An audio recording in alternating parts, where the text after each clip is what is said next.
Yeah, this album is dedicated to all the teachers that told me I never amount to nothing. To all the people that lived above the buildings that I was hustling from that called the police on me when I was just trying to make some money to feed my daughter. Yeah. And to all my peoples in the struggle, you know what I'm saying? It's all good, baby. It was all a dream. I used to read Word Up magazine. Salt and Pepper and Heavy D up in the limousine. Hanging pictures on my wall. Every Saturday, rap attack, Mr. Magic. Hey there, welcome to the locker room. Coach Arias here. Today's message is, the problem isn't the problem. Typically, the problem is rarely the thing that's holding us back, the problem. Championship pedigree is about responding to situations that are inevitable. In basketball, you want to win the NBA title or the championship, you're going to be down, you're going to be losing, you're going to lose players, but how do you respond?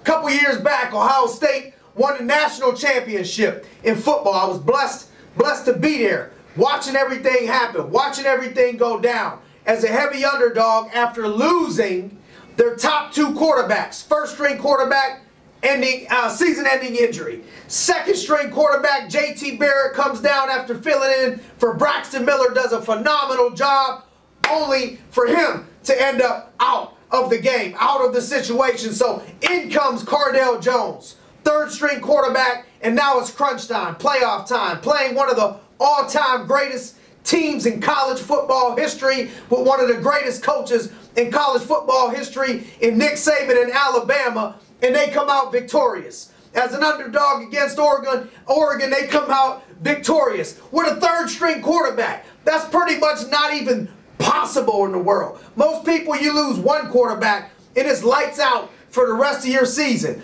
But championship pedigree is about how do we respond.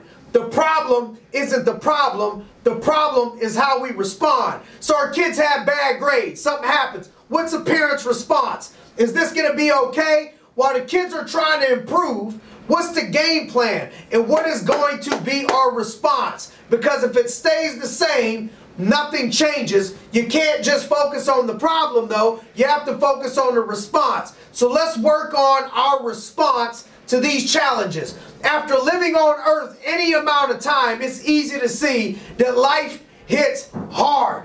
Life throws curveballs, fastballs, breaking balls, knuckleballs, screwballs, the kitchen sink, dogs, cats, whatever. Life is going to throw everything at you. Challenges in life is a guarantee. So why do we act surprised when it happens? How are we going to respond like champions? Training for our response, because it's inevitable what's going to happen. Training daily, mentally, training physically, training spiritually, not neglecting those areas, waiting for something to break down. We have to prepare for the fight as a team would prepare their backups or conditioning, just waiting on something to happen. So many people focus on just the problem, which gets you nowhere. Respond like a champion and you'll get championship results. Respond like a coward and you'll get coward-like results. It's easy to hit. The challenge is, can you take a punch? Can you take a hit and then counter? Can you respond? Think about, how did you get there? How can we focus on the solution? What's the solution? What's the response? Attack this solution with intensity. Attack your response with discipline. But stay calm under pressure and respond. And we follow some of these tips, we'll be on our way to living like champions and living our very best life. Thanks for joining us this week in the locker room. Looking forward to seeing you all next week.